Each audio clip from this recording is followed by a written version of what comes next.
of viewing government as a bulwark. When the founders design a system and they talk about checks and balances and congressional checks and judicial and executive and the balance all there, I don't know that they factored in corporate power. And I don't know that there's an entity large enough or with enough leverage to be a counterweight to that type of corporate power. You're raising a very important issue. All right.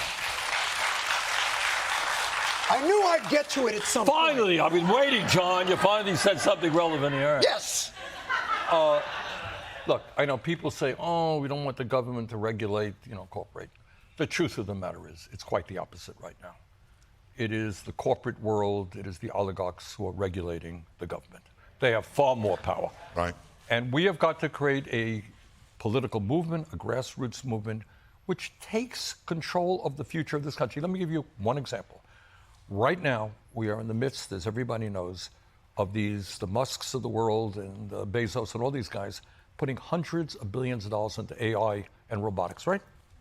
This is going to transform our world. It's going to transform our economy.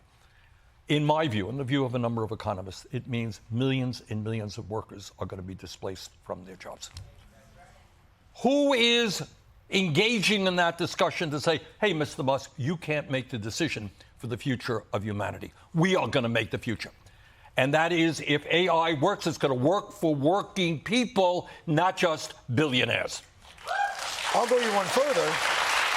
Why are you always going me one further? I'm not radical. I'll go you one further with this. Let's get really radical. These AI data farms are going to need more and more electricity. Absolutely. And these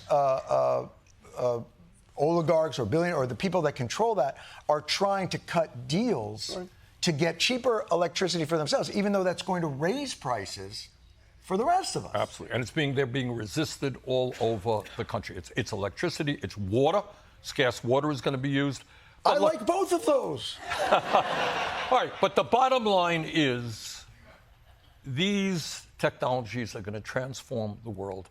We have got to make sure that they work for working people, not just enrich the people on top. What does that mean?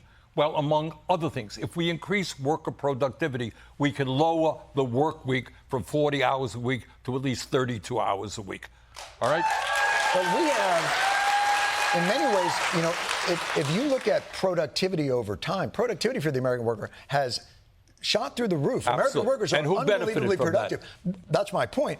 But wages have not. That is the profound point. Over the last 52 years, with all of the increase in worker productivity and technology, the average American worker, blue-collar worker, is earning less today than he did then. That's insane.